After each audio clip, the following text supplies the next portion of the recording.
adalah seorang anak yang pemalas. Ia tidak pernah membantu ibunya.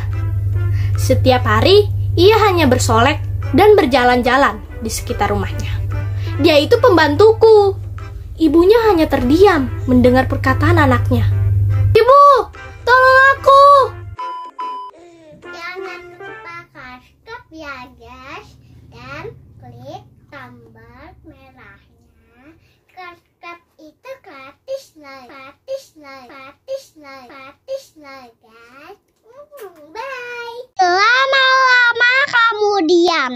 Halo guys, kembali lagi di channel Aura dan Audia. Yeay! Sekarang aku mau ceritain cerita rakyat lagi nih guys, tentang batu menangis. Penasaran kan?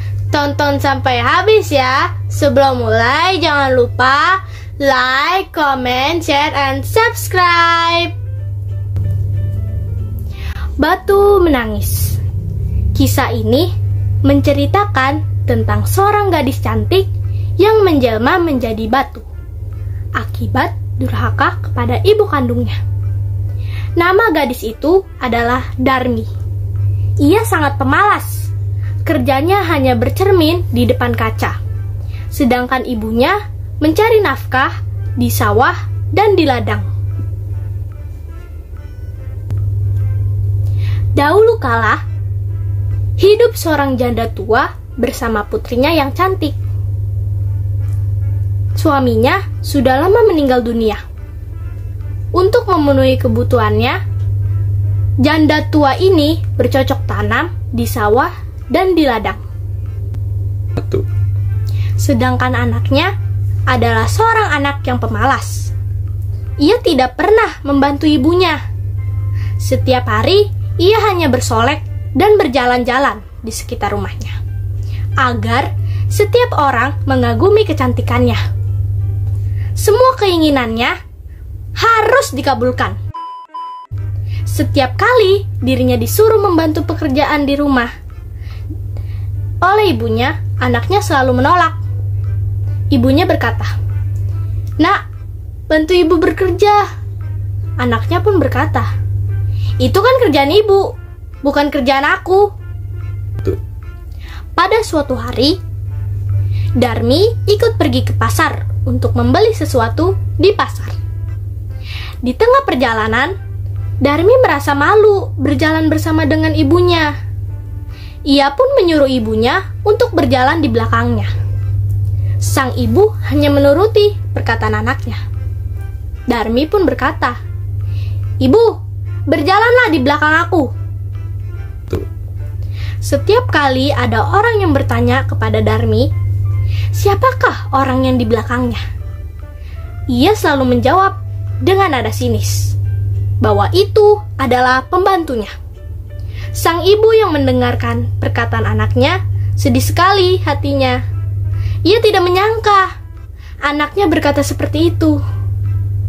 Begitulah yang terjadi terus-menerus setiap bertemu dengan orang lain.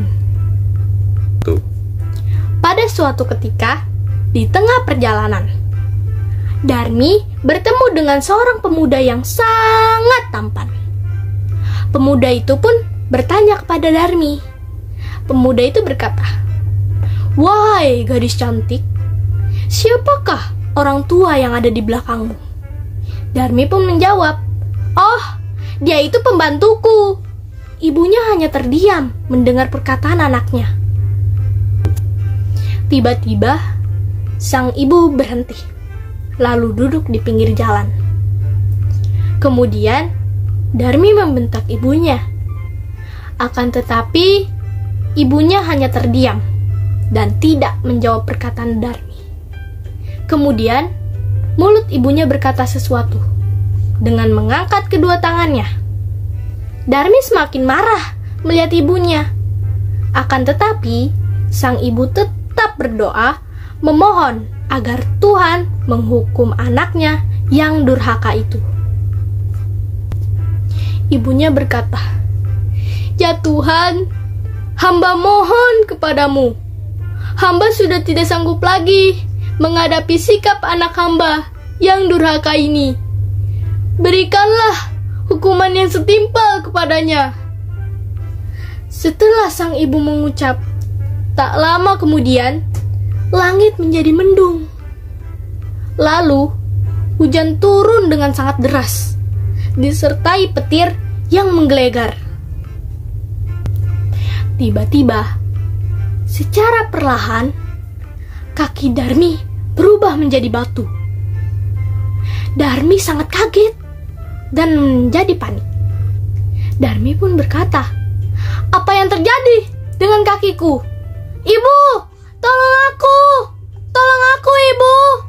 Maafkan aku, Bu! Aku tidak akan mengulanginya lagi."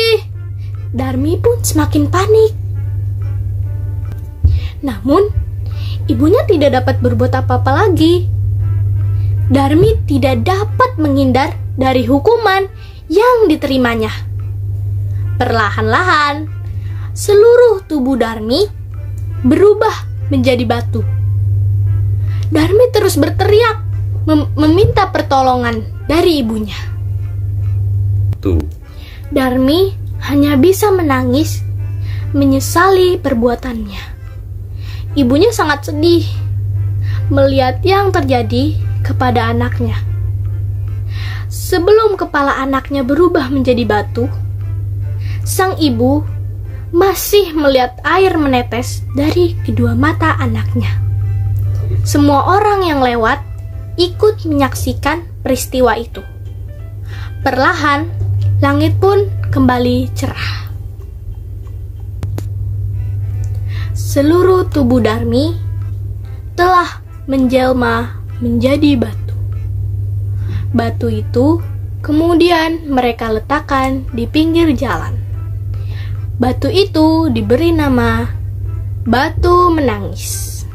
Sampai saat ini, Batu Menangis itu masih tetap dipelihara dengan baik. Tamat. Itulah cerita rakyat tentang Batu Menangis. Sampai jumpa di cerita rakyat berikutnya. Dadah. Terima kasih sudah menonton ya. Terus ya dengan cara klik tombol